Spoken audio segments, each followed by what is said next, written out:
Hey everybody, a little late this week because I was traveling at the Rangemaster Tactical Conference on Monday. But it's our weekly Mantis Monday, this time on Wednesday, Dry Fire Challenge for the week to get better. I'm going to talk about what I learned with my dry fire for the Rangemaster Tactical Conference, talk about the drill of the week, and recap what happened and pick our winner from the ASP Dry Fire Challenge hashtag.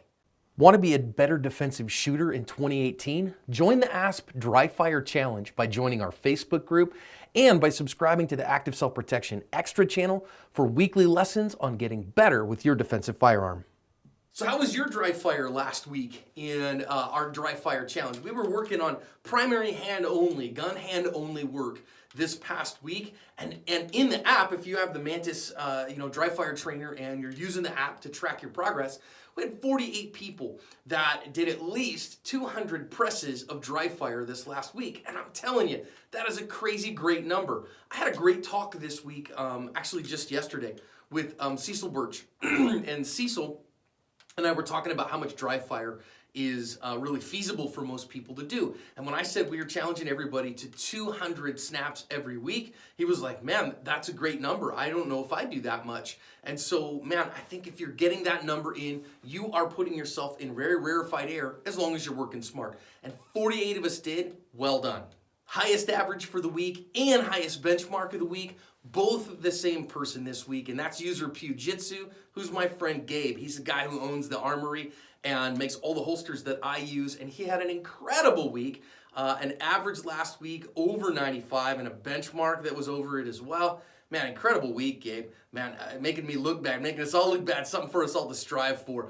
And a ton of people had great weeks. My average this last week, because I was working on some speed, wasn't nearly as high as I wanted, so I'm like, all right, I'm going to have a good week this week. We also said last week that we were going to give away a Mantis unit to the person who put up a post with the hashtag ASP Dry Fire Challenge that we thought was the coolest or the best or the neatest, purely arbitrary. So we looked for the hashtag ASP Dry Fire Challenge across all social media networks, and we saw a whole bunch of good ones. So thanks to everybody who participated. Clearly, the winner.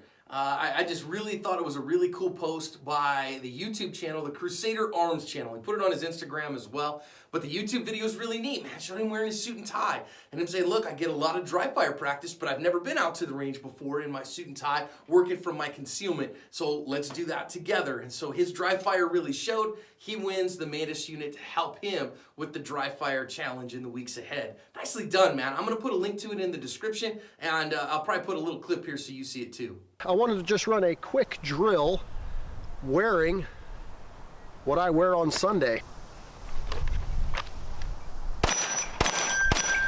All right, let's get to this week's dry fire challenge. That's what you're watching this video for anyways, right? Okay, so we have an empty gun. We always check, right? We go back to our fundamentals, back to our safety, make sure, verify. I have an empty gun here. Okay, great. Now I can work on my dry fire, pointing it in a safe direction, doing all that stuff. And this week, we've been two-handed working on stuff. We were strong hand only working on stuff last week. So guess what we're doing this week? We are doing support hand only, which for me is my right hand. Now I'm going to give you a little something else to think about here.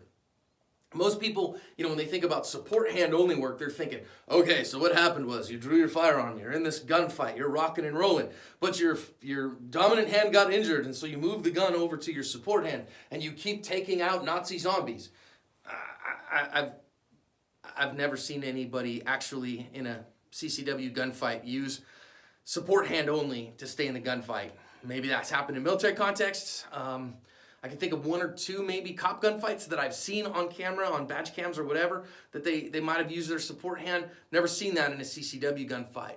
But support hand is still important, and I'll tell you why. What you do with your support hand is the fact that it is your less coordinated hand. For most of us, we're shooting in our dominant hand, and so, when we move over to our non-dominant hand, now everything feels weird, right? So this is a great opportunity for you to get back to your basics, for you to think about what you're doing, and that's what support hand only does. So do all your fundamentals, get a good grip on the gun, nice firm grip on the gun, drive the gun out there, get a good sight picture, good sight alignment, and here's what I want you to do. Feel your hand on the gun, am I getting good pressure on the gun? So again, I always work straight back through the gun. I'm not trying to grip around the gun. I'm trying to press through the gun from the front to the rear. Press the gun out. Do I have that? Yep, that looks good. Finger on the trigger. Press straight to the rear. And that was a pretty good press. I pulled just a little bit right as it went. So then I reset my trigger and I can keep going again.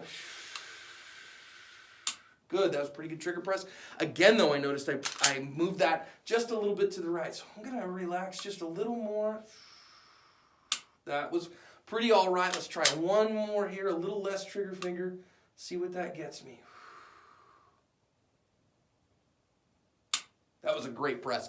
That was the one that I wanted.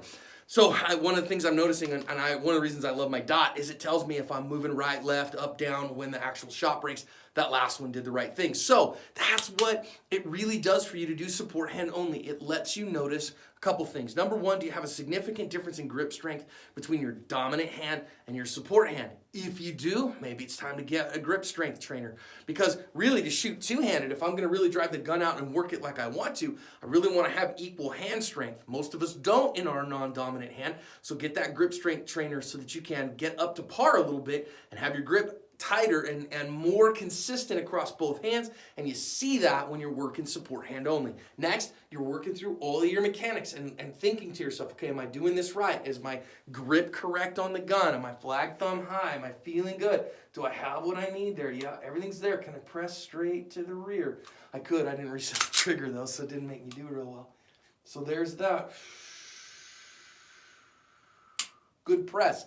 Now, here's the thing that you can use, and one of the reasons I like the Mantis unit is when you do your support hand only 10 presses, and you do that for a benchmark, I want you to see how far your score falls. And if your score falls more than about 6 or 7 points, you really want to think about, wait a minute, why is that? Slow down. And if you're having a hard time holding the gun, that's when your grip strength needs some work. So doing your support hand only work this week will get you diagnostics that will help you when you got two hands back on the gun to see how much strength you have and how much coordination that you have in your support hand if you need it. Now, we're going to get 200 snaps in this week like we do every week. I'm not expecting 200 of those to be your support hand only, but I would recommend 50 snaps at least support hand only. Get 5 of those benchmarks in, and you can do them open training if you want, if you're using the app, but 50 snaps in support hand only, and then see what information that gives you when you transfer back to 2 hands, and we'll see how this week goes.